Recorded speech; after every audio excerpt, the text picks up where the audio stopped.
성도의 본연의 자세를 잃지 말고 살아가야 되는데, 때때로는 내가 성도인지 예수 믿는 사람인지조차도 모르면서 살아갈 때가 참 많아요.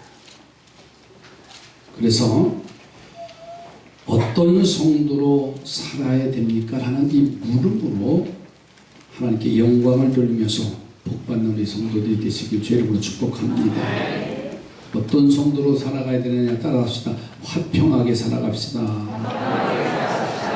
오늘 본문 14절 가서 보면 마음이 청결한 자는 모든 사람으로 더불어 화평함과 라는 말씀이에요. 화평을 이루라는 말씀이 14절에 나오죠. 이스라엘 사람들은 만나면 서로 샬롬 하면서 인사합니다. 평안하십니까? 하는 그런 인사예요. 우리들은, 어른들은 어떤 인사죠? 진지잡수셨습니까? 요즘 아이들은 인사를 어떻게 하냐? 일부 예배 때 확인해서 안녕? 그리고 끝나는. 아주 단순해요. 뭐 너와 나와는 아무런 관계가 없는 그런 시대에 살고 있는데, 옛 어른들은 굶주렸을 때는 진지잡수였습니다. 식사하셨습니까? 이게 기본적인 인사예요. 이스라엘 사람들은 늘 어려운 가운데 전쟁과 지배 아래 살아있기 때문에 하루하루 삶이 정말 평안한가, 그것을 확인하는 거예요. 1948년 나라를 회복하고 국가를 재건했지만 그 이후에도 이스라엘은 여전히 전쟁 상태입니다. 그렇기 때문에 만나기만 하면 샬롬, 주님의 이름으로 평안을 빕니다. 한번 옆에 연습 좀 한번 보시죠. 주님의 이름으로 평안을 빕니다. 인상 쓰지 마시고요. 평안을 피는데 인상은 그렇게 쓰세요. 여러분, 가정이나 개인이나 평화가 없으면 불행이에요. 교회도 마찬가지입니다. 와서 평안해야지요. 목사가 막 야단쳐도 평안해야지요. 그게 은혜잖아요. 그런데 뭐 한마디 했다고 삐지고 가면서 틀어지고, 그런 성도가 아니에요. 멋있는 사람은요, 승리하는 사람은 별의별 소리 다 들어도요, 오직 목표를 향해서 가는 거예요. 마태복음 5장 8절에 예수님께서 하신 말씀이죠. 화평케 하는 자는 복이 있나니 그들이 하나님을 볼 것이요. 어떤 사람이 하나님의 아들이라 일컬음을 받았습니까? 서로 평화롭게 사는 사람이 진정 하나님의 아들이라고 부름을 받는다는 거예요. 옆에 분하고 다투지 맙시다. 다투는 건 하나님의 자녀라고 일컬음을 받지 못한다는 거예요. 그래서 우리는 평화를 만들어 가야 됩니다. 고린도전서 4장 14장 33절에 하나님은 무질서의 하나님이 아니시요 오직 화평의 하나님이시다. 또 골로새서 1장 20절 말씀에 보면 그의 십자가의 피로 화평을 이루신 분이다 그랬어요. 또 갈라디아서 5장 22절에 오직 성령의 열매는 사랑과 희락과 화평과 오래 참음과 자비와 양성과 충성과 온유와 절제니라 그랬어요. 성부 하나님도, 성자 예수님도, 성령 보혜사도 모두가 다 화평이니 삼위일체 하나님을 믿는 우리 성도들은 디모데후서 2장 2절의 말씀처럼 의와 믿음과 사랑과 화평을 쫓으라는 말씀대로 화평으로 살아가야 될 줄로 믿습니다. 에스겔서 34장 45절에 25절에 이런 말씀이 있어요. 내가 또 그들과 화평의 언약을 맺고 악한 짐승을 그 땅에서 그치게 하리니 그들이 빈들의 평안이 거하며 숲풀 가운데서 살지니라. 하나님이 나의 목자가 되어 주시고요. 예수님이 나의 목자가 되시니 양된 우리들은 그 은혜 아래서 화평하게 평화롭게 잠자고 평화롭게 쉴 수 있는 평화가 깃든 심령들이 되시기 바랍니다. 그러니까 화평 속에 사는 사람이 진정한 크리스찬의 모습이에요. 옆에 분을 다시 축복하십니다. 평화롭게 삽시다. 평화로운 사람은요, 얼굴을 보면 알아요. 아무 근심 걱정이 없어요. 오늘 은혜자장 우리 김전사님 보니까는 화평하게 사시는 얼굴이 허여멀고셔가지고 힘든 가운데서 사는 거 보니까는요, 행복 바이러스가 얼굴만 봐도 제가 오늘 딱 첫인상을 보니까 얼마나 행복한지. 그리스도 안에서 염려가 되지 아니하니까. 두 번째로는 거룩하게 살면 돼요. 거룩하게 삽시다. 오늘 본문 속에 14절에 거룩함을 쫓으라, 거룩함을 따르라 그랬어요. 이것이 없이는 아무도 주를 보지 못하리라 했어요. 모든 사람으로 더불어 화평함과 거룩함을 따르시기 바랍니다. 화평함이 없고 거룩함이 없으면 아무도 주를 보지 못한대요. 보지 못한다는 것은요, 나와 주님과의 관계가 이미 떨어져 나갔다는 거예요. 주님과의 관계에서 끊어진다는 것은요, 죽음이에요. 여러분, 화평함과 거룩함으로 주님과 가까워지시고 주님과 교통하는 소중한 축복이 임하기를 주의 이름으로 축복합니다. 출애굽기 22장 31절 말씀에 보니까는 너희는 내게 거룩한 사람이 되라 그랬어요. 레위기서 11장 44절에도요, 나는 여호와 너희 하나님이라 내가 거룩하니 너희도 몸을 구별하여 거룩하게 하라. 베드로전서 1장 15절에도 말씀합니다. 오직 너희를 부르신 거룩한 이처럼 너희도 모든 행실에 거룩한 자가 되라. 너희 행실에 거룩한 자가 되랬어요. 어떻게 해야 거룩해집니까? 그냥 목소리만 굵게 할렐루야 그래 거룩해집니까? 옷만 반주로 입었다고 거룩해집니까?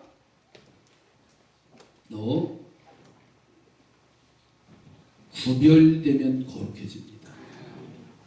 성별시키면 그게 거룩해지는 거예요. 거룩한 구별을 통해서 거룩한 자가 되는 겁니다. 하나님의 축복이 오는 통로 중 하나는요, 성별의 통로입니다. 주의를 거룩하게 지킴으로 한나를 거룩하게 구별시키십시오. 온전한 11조를 드림으로 물질을 거룩하게 구별시키십시오. 우리의 마음을 거룩하게 구별시키는 이러한 통로가 생길 때 이 통로를 통해서 하나님의 축복이 이어지는 거예요. 옆에 보는 거 거룩하게 삽시다. 거룩하게 사는 구별은 법은 구별됐다는 거예요. 따라합시다. 나는 하나님의 자녀입니다. 나는 삼산교회 성도입니다. 왜 대답이 점점 시원찮아져요? 목사가 목사의 거룩함을 잃어버리면 아무런 소용이 없어.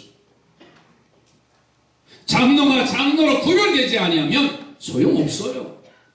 성도가요, 세상에 나가서 야, 저 사람은 크리스찬이라고 그 말을 들어야 됩니다. 어쩐지 다르다. 뭔가 맛이 있다. 네? 그런 성도로 살아야지요. 이게 성전 밖에 나가면은 성도인지 세상 사람인지 구별되지 않는다면 이미 축복의 통로는 막혔어요. 그러면서 하나님 앞에 무슨 복을 달라고 그래?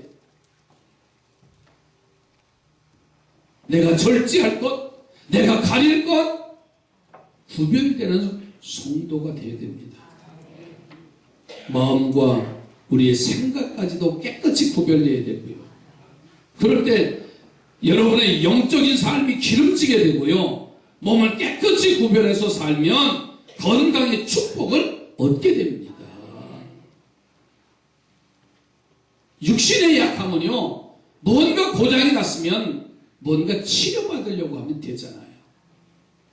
이번에 대안학교 아이들 데리고 가면서 그 중에 한 아이가 이번에 오는 아이 중에 하나가 학부모하고 대화를 면담을 하는데 교장 선생님이 이런 말을 해요. 내 자식만은 담배를 안 피는 줄 알았대요. 이 아이들 무리 속에 오면 내 새끼 담배 피면 어떻게 하냐고 걱정을 하더래요. 그러면서 막 그 아빠가 화를 내면서, 근데 이 아이가 혈액암이랍니다. 그 아빠가 나가고 나서 엄마하고 면담을 하는데 그런 말을 하더래요. 이 아이는 담배를 피고 있습니다. 죽으려고. 아시죠? 구별되지 아니하면 여전히 우리는 죽음의 길로 지금 달려가는 거 아닌가요?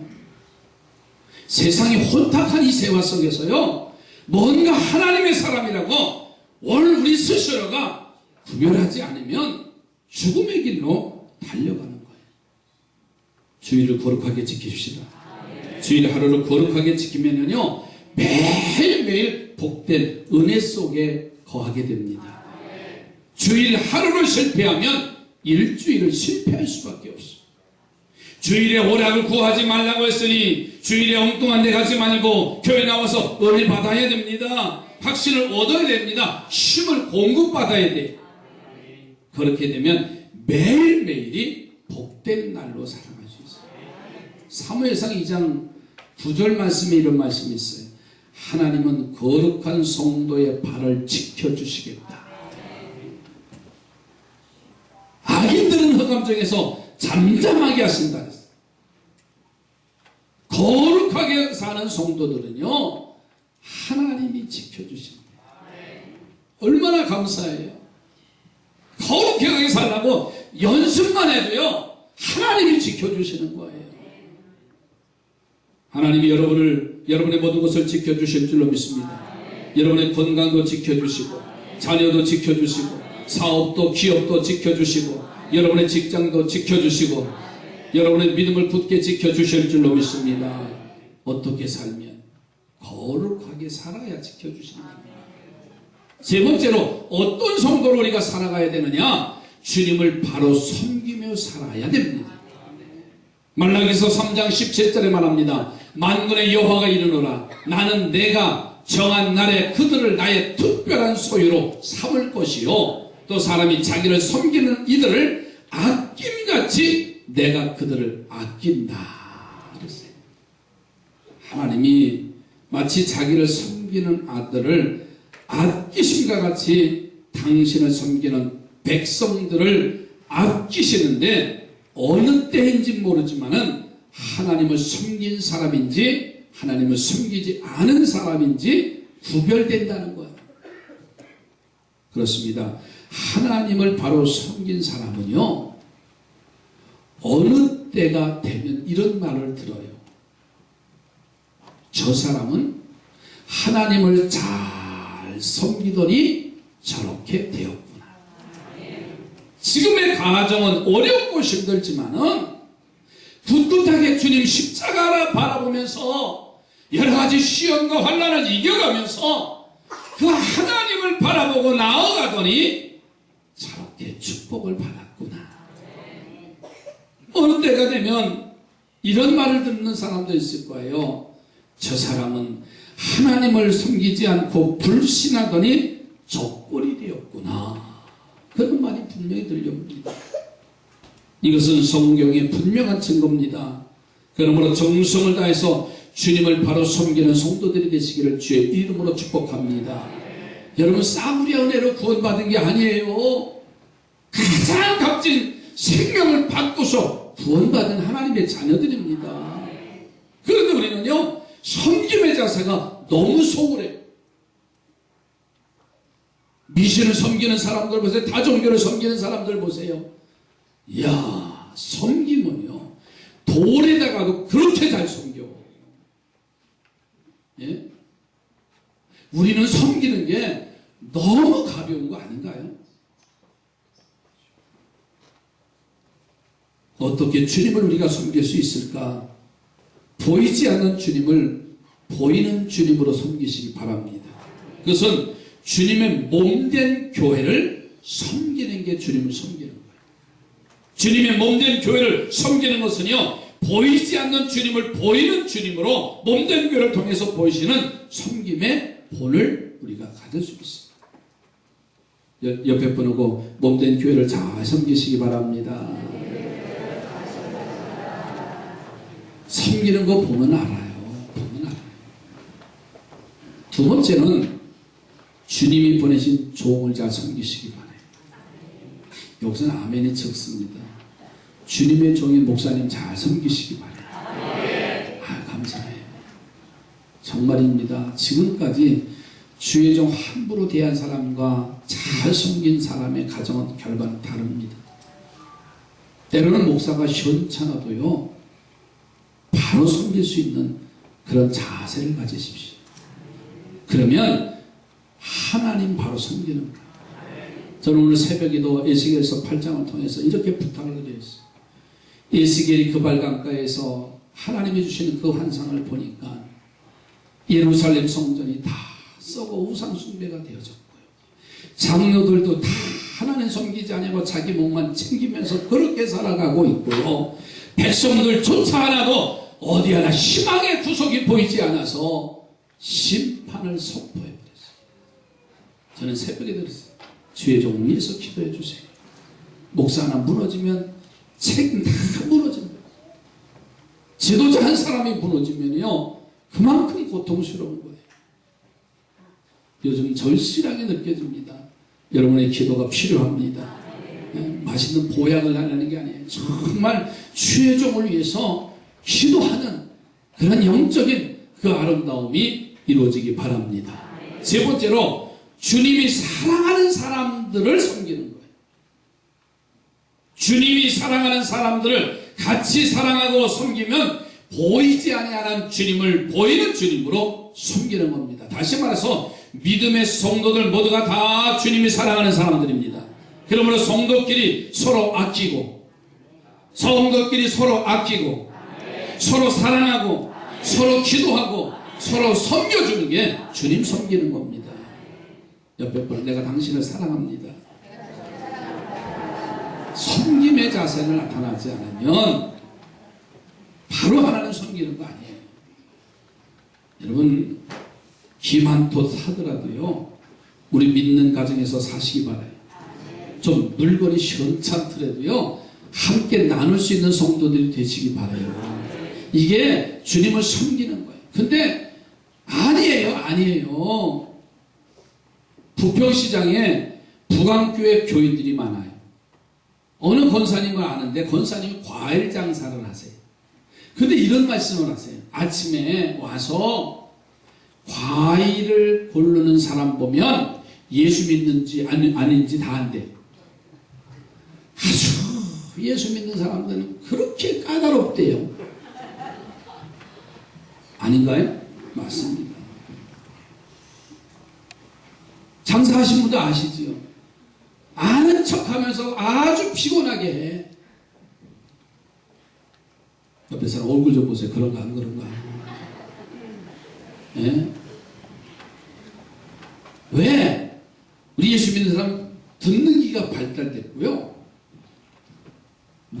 입이 발달됐어요.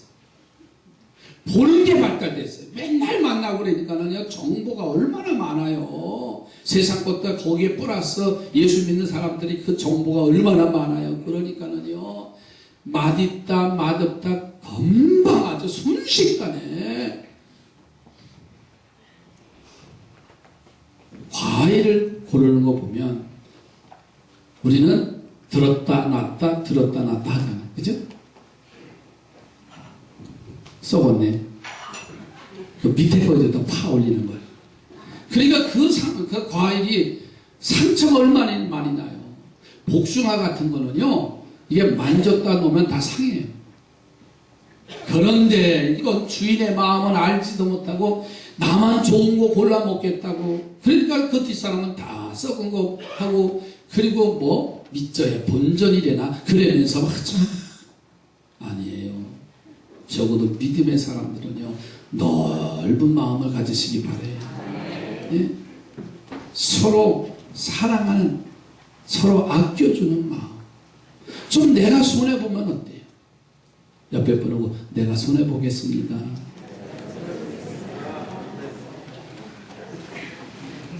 제가 용서하십시오. 대안학교 화요일에 갔다 오서 그 얘기만 계속해서 일주일째 합니다.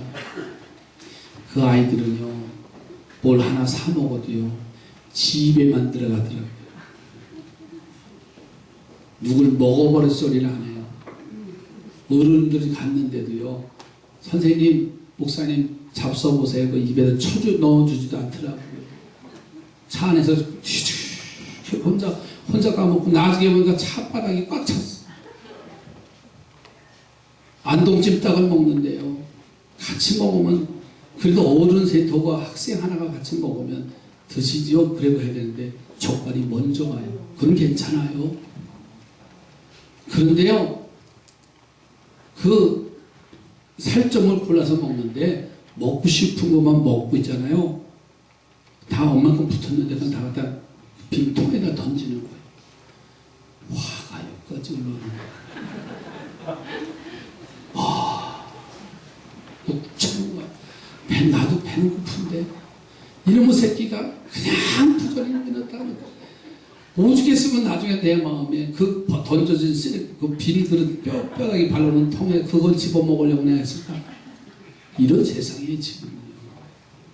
제가 왜 이런 말씀을 드리냐면, 저 우리 믿음의 사람들은 좀 손해보면 어때요? 아멘이지요? 옆에 보는 거 까다롭게 굴지 맙시다. 저도 보통 까다로운 사람이 아니에요. 까다로운 사람에게는요, 밥 먹다가도 돌도 나와요. 아시죠?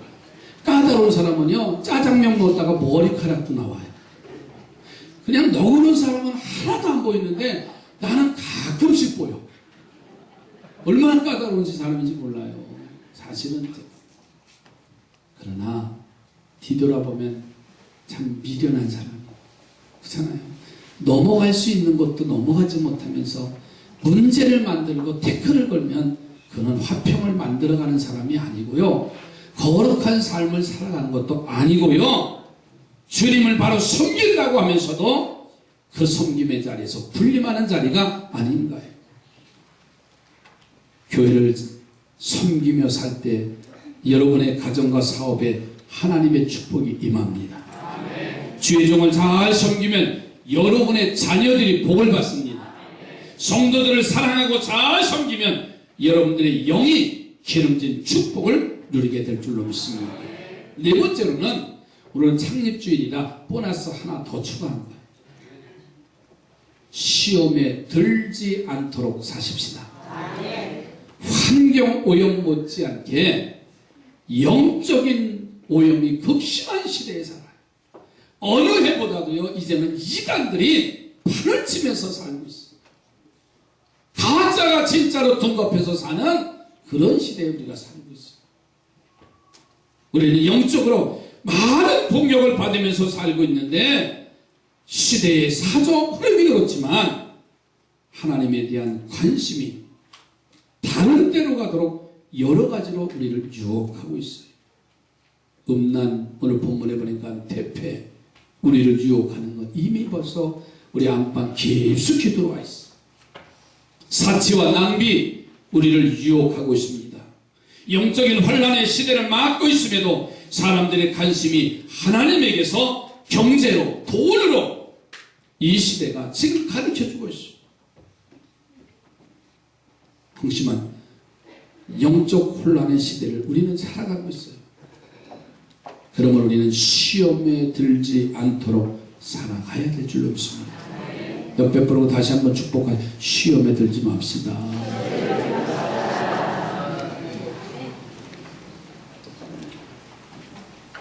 은혜에서 떨어질까 두려워하라 그랬어요.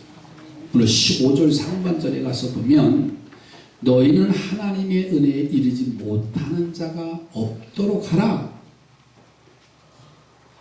베드로후서 2장 22절에도요.